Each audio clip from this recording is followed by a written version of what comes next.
Cumprimento todos os prefeitos e prefeitas, assessores, imprensa aqui presente, colaboradores também da nossa gestão, que eu cumprimento em nome da Adriana, que é secretária de Desenvolvimento Regional e Territorial, e que aqui está também para, junto comigo, recolher tudo o que for importante para que na alçada do Ministério de Integração e Desenvolvimento Regional seja considerado. Eu quero, antes de falar um pouco da questão do tema de resiliência urbana aos desastres ambientais, eu queria primeiro enaltecer aqui a Frente Nacional de Prefeitos, a 84ª reunião geral, Assembleia Geral. Realmente, cada vez mais, a mobilização dos municípios, eles têm papel fundamental, a mobilização, para que a gente estruture políticas públicas, priorize investimentos e realmente possamos fazer as verdadeiras mudanças necessárias na vida das pessoas, onde elas encaram os problemas todos os dias. E é impossível fazer isso sem a participação, sem criar ambientes, por iniciativa dos prefeitos e prefeitas, mas também por iniciativa dos governos estaduais e, obviamente, do governo federal.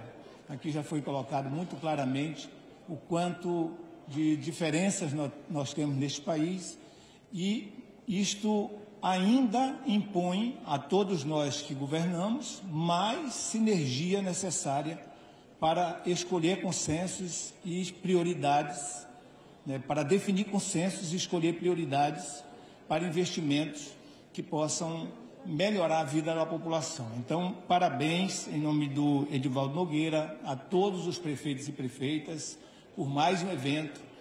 Eu tenho, ao longo desses 2 meses e meio, recebido dezenas de prefeitos e prefeitas, tenho visitado municípios. No final do mês agora vamos ter a marcha dos prefeitos e a orientação do presidente Lula, o diálogo permanente com os entes federativos e seus representantes, prefeitos, governadores, parlamentares, sociedade civil organizada e os que empreendem, geram emprego e renda. Sem essa sinergia é muito difícil a gente fazer boas escolhas de prioridades, e direcionar bem os investimentos. Então, parabéns à Frente Nacional de Prefeitos e Prefeitas. Quero também, em poucas palavras, até porque aqui, como disse, já conversei com dezenas e dezenas de prefeitos e faremos isso semanalmente, ou indo a municípios, ou recebendo em Brasília, ou participando de encontros como este aqui. Então, nunca devemos perder a oportunidade de socializar um pouco do que é esse novo redesenho também, no que diz respeito ao governo do presidente Lula. O Ministério da Integração e Desenvolvimento Regional, que antes tinha a Agência Nacional de Águas, a agência migrou para o Ministério do Meio Ambiente. E a criação do Ministério das Cidades é a partir de ações que existiam no Ministério da Integração e Desenvolvimento Regional, ligada à questão de saneamento, de mobilidade urbana, de habitação e também de prevenção. Então, é bom ter isso muito claro, porque nós ficamos com a agenda de resposta aos desastres, mas a agenda de prevenção, ela está com o nosso colega Jader Filho, tá certo? O PAC Encostas, por exemplo, migrou, a gente está em execução ainda de alguns contratos, mas ele automaticamente migra para o Ministério das Cidades, que antes era executado pelo Ministério do Desenvolvimento Regional. E fica no Ministério Regional, o mesmo ministério que trata da resposta aos desastres, que é a Defesa Civil, de Proteção e Defesa Civil, toda a agenda hídrica, desde a agenda macro hídrica conhecida como o PISF, que é o Programa de Integração do Rio São Francisco, mas toda a parte também periférica que está fora do PISF, água para todos, água doce, então toda a agenda hídrica, de obras hídricas, toda a agenda de desenvolvimento regional e territorial, e também os fundos constitucionais com as vinculadas e operadoras dos processos de desenvolvimento regional, como as superintendências, Codevasf e Denox.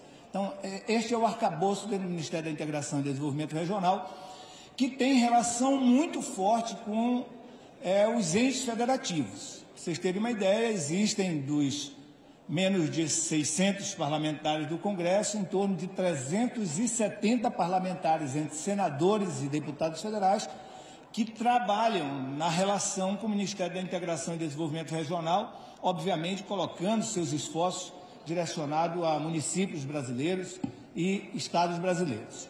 Dito isso,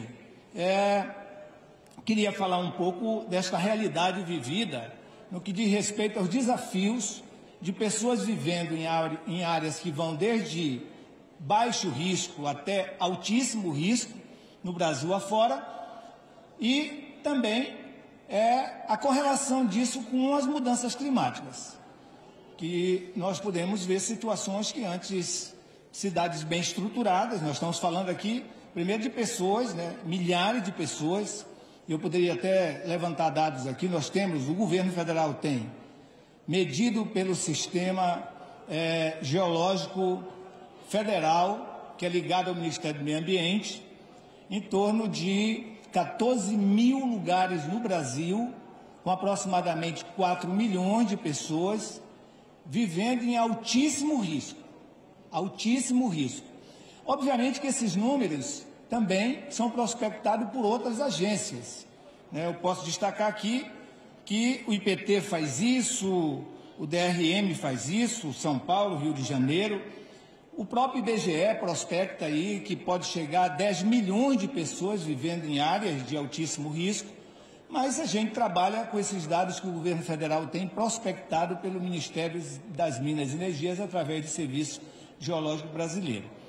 Obviamente que se nós estamos falando de altíssimo risco, com possibilidade de deslizamento de encostas, não está sendo alcançado situações como o Edmilson acabou de falar aqui, de povo vivendo em palafitas. Certamente não alcança aqueles que estão em médio, baixo ou alto risco. Então, quando eu falo de 4 milhões de pessoas, que já é um desafio enorme. E isso, quando se associa às mudanças climáticas, torna-se desafiador para a população, para os agentes públicos, prefeitos e prefeitas, governos estaduais, sociedade civil, empreendedores. E, obviamente, que soluções de engenharia que eram dadas lá atrás, que nós convivemos 10, 20 anos com aquelas soluções e não tivemos problemas, já são desafiadas hoje. Então, nós não estamos mais falando só de quem vive identificado cientificamente em áreas de altíssimo risco.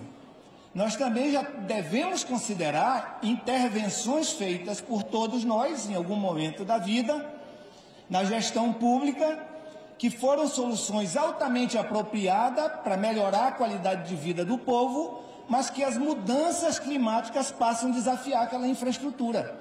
E, a partir daí, todas as soluções de engenharia, de construção civil, já precisam também ser revisitadas. Esta é a realidade que nós vivemos hoje. Esta é a realidade que nós vivemos hoje. Eu fui governador do Amapá por um período, 2 períodos, aliás, de 8 anos cada um. E presidi o consórcio da Amazônia Legal. Durante 2 anos, ali 19 e 20, depois o Flávio Dino presidiu 1 ano, 21, eu voltei a presidir em 22. E um dos maiores desafios nossos entre os novos estados da Amazônia Legal, primeiro era retomar o Fundo Amazônia, que não era muito fácil. Segundo, um plano estratégico que conciliasse os nossos encontros e não as nossas diferenças. E terceiro, um plano de recuperação verde para a Amazônia, porque nos atacam muito em relação ao desmatamento e queimadas e pouco enxergam as iniciativas locais de tantos governos, prefeitos, em relação à agenda ambiental. Então, nós nos unimos muito nisso. E por quê? Porque hoje todos sabem, quem é conhecedor aqui da área ambiental, que todas as atividades no Brasil inteiro que contribuem com emissões de gases para a atmosfera, o desmatamento e as queimadas correspondem com 50%. Então, a gente está aqui no sul do país, sudeste do país, centro-oeste do país, que não é Amazônia, parte que não é, ou do nordeste que não é, porque o Maranhão é, E achamos, às vezes, que não tem muito a ver com essa realidade, em termos de mudanças climáticas. Olha, todo o esforço que a humanidade fizer, mas sobretudo nós brasileiros fizermos, para diminuirmos o desmatamento e as queimadas, nós vamos estar contribuindo de forma direta e rápida, né, na diminuição desses impactos todos que a gente agora quer discutir. Resiliência, né, e adaptação a esta realidade que nós vivemos. Então, eu estou dizendo isso porque eu venho para um ministério que trata de desenvolvimento regional e que tem que dar resposta a desastres, com uma consciência de que nós vivemos num país de muitas diferenças, que todos nós precisamos conhecer essas diferenças, porque essas diferenças não cuidadas, que estão acontecendo problemas em qualquer parte do país, está chegando na gente, como chegou lá em Araraquara, mesmo talvez os problemas iniciais não estivessem lá, ou em Petrópolis, como já foi dito, ou em São Sebastião, no litoral paulista, ou no sul do país, que tem 314 municípios com problema de estiagem, que a gente está assistindo. Então, eu venho com essa experiência, eu tenho que valorizar esta aprendizagem local. Nós não vamos mudar essa realidade, melhorar ela, se não respeitarmos esse conhecimento local, se não respeitarmos esse engajamento local da sociedade como um todo, do agente político como um todo, de fazermos as nossas escolhas, as nossas prioridades. Então, dito isso, eu quero também destacar que o presidente Lula, ele tem compromisso histórico com essa agenda, seja de resposta aos desastres, seja de mitigação, né, de prevenção. Ele tem compromisso histórico, ele e a presidente Dilma. E eu, em poucas palavras, gostaria de lembrar aqui, o Plano Nacional de Prevenção e Defesa Civil, de Proteção e Defesa Civil, foi publicado em 2012, o Plano Nacional de Proteção e Defesa Civil, certo? Naquela época ali foi investido, e vocês podem depois recorrer a essas informações, em torno de 18 bilhões de reais em ações transversais pelo governo federal. Então não era só no Ministério da Integração, ações transversais. Foi nessa época, a partir daí, que surgiu o SENADE, que surgiu o SEMADEM. Então, ali está claro que o governo Lula e Dilma tinham um compromisso e tem integral com essa preocupação, seja das mudanças climáticas, sejam das respostas aos desastres, sejam de prevenção. Também ali o presidente já tinha criado o Ministério das Cidades. Foi ali que surgiu o PAC em Costas, hoje com uma parceria até com o governo japonês, através da JICA. Também em 2016 foi estruturado o Plano Nacional de Adaptação às Mudanças do Clima. Tá certo? O Brasil também, em 2015, ele é signatário do Marco de Sendai, que estabelece metas de mitigação e adaptação às mudanças climáticas, aos desastres, de 2015 a 2030. E eu estou falando isso porque essa política foi abandonada nos últimos 6 anos. Nos últimos 6 anos, pouco se visitou e ampliou as ações previstas na Política Nacional de Proteção e Defesa Civil. Quase nada se considerou a política nacional em relação à adaptação de mudanças climáticas.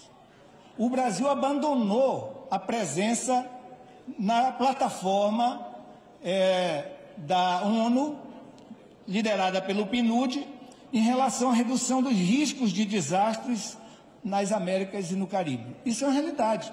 Ou seja, as prefeituras continuaram enfrentando os problemas, os estados também enfrentando e contribuindo, mas as ações macro de coordenação, de definição ou de aplicação daquilo que já tinha sido definido foi sendo desmobilizado. E eu estou falando isso com todas as letras porque é preciso fazer esse marco. Olha, tinha um compromisso, esse compromisso começou a ser estruturado com uma política pública, a gente não avança na resposta se nós não definirmos política, plano e sistema integrado. É difícil, vai ficar todo mundo fazendo a sua parte. Então, nós temos que ter, sobretudo num país de dimensão continental, com tantas diferenças, uma boa política pública, um bom plano, olhando todas essas diferenças, e um bom sistema integrado, município, Estado, União e, principalmente, os agentes locais, considerando empreendedores e trabalhadores de um modo geral. Inclusive, ali também o Fundo Amazônia. E quando eu falo Amazônia, sempre por uma razão. Lembrem que 50% das emissões, a responsabilidade é do desmatamento e das queimadas. Então, defender a retomada do Fundo Amazônia, defender os projetos para a Amazônia que possam mitigar esse tipo de comportamento, está contribuindo de forma direta para todo o Brasil e a humanidade. Bem, dito isso, nós tivemos a paralisação, veio um novo governo, e o novo governo retoma toda essa agenda. Em pouco mais de 2 meses e meio, o presidente Lula retomou fortemente esses compromissos estabelecidos lá em 2012, em 2015, 2012 com a política nacional, em 2015 com o Marco de Sendai, em 2016 com a Política Nacional de Adaptação às Mudanças Climáticas, o PAC em Costa, a resposta aos desastres, retomou tudo. Olha só, tinha previsto na lei orçamentária de 2022 para 2023, R$25 mil na ação de resposta a desastre. Eduardo Paes. Você é prefeito, já fui governador. R$25 mil era o que estava proposto na ação orçamentária de resposta aos desastres para o Brasil em 2023. Foi na medida provisória de dezembro que o presidente Lula começou a recompor, não pôde reparar tudo, porque só para aquilo que já é previsível que acontece no país, os técnicos pegam, o que ocorreu em 2021, 22, 23, olha, vai ocorrer de novo enchente, vai ocorrer de novo estiagem. Então, quanto isso, mais ou menos, é o previsível, sem considerar todo o impacto da mudança climática. Precisa de 1 bilhão e 100, pelo menos, para a resposta. Tinha R$25 mil. Aí o presidente Lula foi lá e deu uma recomposta. Recompôs ali parte, tanto que eu tenho tratado com o Tebet, tenho tratado com o Haddad, tenho tratado com o próprio presidente Lula, e isso tem me sido dada a garantia que não faltará recurso para a resposta.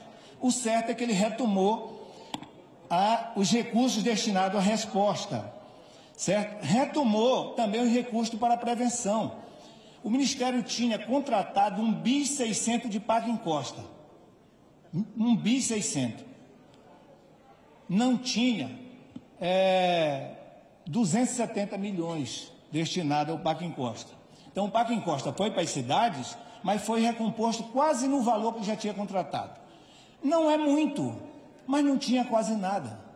A política já estava sendo abandonada. Tinha município aí que estava há 4 anos sem receber recursos do PAC em Costa. E que a gente sabe que é uma das políticas que precisa ganhar força. A gente está falando de prevenção. Então, foi retomado também a política de PAC em Costa, certo? Criado o Ministério das Cidades, destinado 10,5 bi de reais. E a gente sabe o quanto o Ministério da Cidade pode trabalhar a demanda dirigida. Todos nós temos experiência aqui com habitação não dirigida ou dirigida. Se nós estamos falando de mitigar problema nas cidades, de áreas de altíssimo risco de deslizamento, como aconteceu lá em São Sebastião, nós precisamos que grande parte também dos projetos de habitação, e o Jader Filho tem tratado isso, o presidente Lula tem recomendado isso, observe essas comunidades que vivem em altíssimo risco. Obviamente, tem todo um problema cultural, religioso, de trabalho, de relações que existem, que precisa ser observada para ter terreno mais próximo. Aí, retomou fortemente. Nós assinamos agora, no final do mês de fevereiro, com a PUC do Rio, nós temos a Política Nacional de 2012. Temos um Sistema Nacional de Proteção e Defesa Civil, mas não temos o Plano Nacional. Então, nós contratamos a PUC, que com diversas outras entidades parceiras vai aí desenvolver todo um debate com prefeituras, né, com a sociedade civil, com a academia, com os empreendedores, para que a gente tenha, da virada deste ano para o ano que vem, estruturado o Plano Nacional de Proteção e Defesa Civil. E assim, com a política, com o plano, nós podemos definitivamente revisitar toda essa estruturação do sistema. Sistema que passa por monitoramento, como disse aqui alguns que me antecederam, sistema que passa por alertas, e alertas que eu concordo com o Eduardo Paes, nós podemos, governo federal, estadual e municipais, nos valer do que existe já de tecnologias. Eu sou daqueles também que defendo, e vocês que já têm nas cidades, quem já tem estruturado sistema de alerta, sabem que não é só uma questão de equipamentos, é de processo de formação, de educação. Então, isso precisa ganhar força dentro das nossas escolas, se não puder ser nacionalmente, mas que seja com recorte a partir dos estados e municípios que têm as suas áreas de risco, e a gente estruturar isso em cada município. Então, os sistemas de alerta que a gente deve fazer a partir de todo esse plano nacional, tá? Que nós contratamos a PUC. Também estamos estruturando, e aí pode ir ao encontro do que disse nosso querido Rubens Bontempo, linha de crédito, a ideia é que até meados deste ano o governo federal lance o Fundo de Desenvolvimento Regional de Infraestrutura Sustentável. Então, isso está num trabalho intenso por parte do Ministério da Integração e Desenvolvimento Regional com a Casa Civil. E a ideia é exatamente essa. O Fundo Amazônia responde para uma situação e o Fundo de Desenvolvimento Regional de Infraestrutura Sustentável vai um pouco do que o Eduardo Paes também se referiu, e não diferente o prefeito Rubens Bontempo, sobre linha de crédito, sobre infraestrutura, do que o Eduardo disse, infraestrutura que comece a mitigar essas situações e criar todo um processo de resiliência também comunitária. Nós estamos também estruturando com a Microsoft uma plataforma climática. A ideia é que a gente lance ela agora ainda, nesse primeiro trimestre, no máximo aí nesse primeiro quadrimestre. Então, provavelmente agora em abril, e obviamente que isso depois será feito um comunicado a todos os prefeitos, governadores, mas é um passo também importante que a gente está dando. Esses exemplos eu estou aqui citando para mostrar que há um compromisso histórico de quem está hoje no governo, que foi dado, de certa forma, uma desmobilizada, mas que no primeiro dia de governo retoma. Obviamente que nós não vamos conseguir diminuir essa diferença, né, do crescimento abrupto dos problemas, rapidamente. Mas, com a política pública em curso, nós podemos ir pactuando mais fortemente com toda a nação esses compromissos. E, por fim, processo educacional. Eu não tenho dúvida que, se nós continuarmos investindo forte nesse processo educacional, que todos nós devemos passar por ele, porque a tendência... Eu sou defensor do sistema de alarme, por exemplo, sou mesmo. Tá? Há críticos, há estudiosos, há pessoas que não defendem. Nós não precisamos instalar sistema de alarme em todo o Brasil. O que a gente precisa? Hierarquizar essas áreas e começar. Então, se o Ministério aqui tem oficialmente 14 mil áreas no país, bora hierarquizar essas áreas. Se não começar esse trabalho, bora discutir com o prefeito, com a comunidade local. Cada área tem a sua peculiaridade. Eu estou falando principalmente de áreas com risco de escorregamento de encosta, de deslizamento. Então, cada área tem a sua peculiaridade, cada município tem a sua condição de estruturar sistema, cada município está num nível de evolução educacional, de convencimento, porque se não tiver um convencimento local, realmente o alarme vai tocar, as pessoas não vão respeitar, até porque o Eduardo se referiu a isso e eu vou me referir também, tenho falado publicamente. E não é culpa da ciência não, viu? E do cientista, tá certo? Nós vamos pegar o caso lá do litoral paulista, a maior previsão lá, que os modelos matemáticos davam, era de 300 milímetros. Era um absurdo. Quer dizer, era 250, mas pode chegar a 300 milímetros. Olha, São Sebastião e Bertioga chegou a quase 700 milímetros. E o pior é quando há concentração em poucas horas do maior volume. Todo mundo sabe disso aqui, que foi o que aconteceu em Araraquara. Inclusive, está ali o nosso querido Edinho. Guarujá também, quando concentra ali em 4, 5 horas, o maior volume. Então, por melhor que seja o modelo matemático, hoje, que a ciência, que está integrada a esse processo, que deve ser respeitada, valorizada, tenha, vai nos surpreender em algum momento. E aí que coloca em dúvida, às vezes, a comunidade local, porque se você dá um alerta,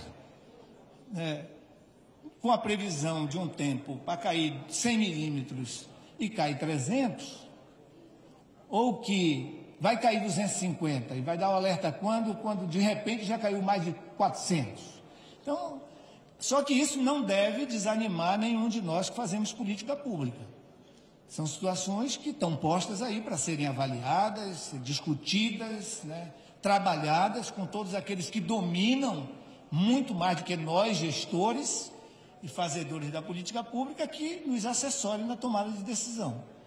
Então, quero com essas palavras, mais uma vez, reafirmar aqui o compromisso do presidente Lula no trabalho incansável de resposta. Nós temos hoje no Brasil mais de quase 1.500 municípios em situação de emergência, ou por excesso de água ou por falta, ou por chuva ou por estiagem, quase 1.000 já reconhecido. Temos assistidos, uns com mais, outros com menos. Temos procurado ser ágeis, cumprir a lei, mas sermos ágeis. Você pega o caso de São Sebastião, no domingo nós colocamos a Defesa Civil Nacional lá. Fora toda aquela força-tarefa, no domingo eu homologuei sumariamente, nós homologamos sumariamente o estado de calamidade. No domingo, no dia do desastre.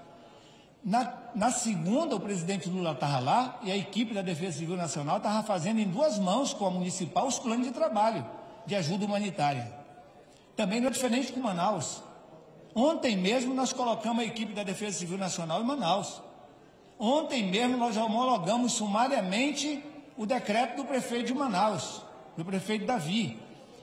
Então, nós temos agido por recomendação do presidente Lula com a agilidade devida na questão da resposta.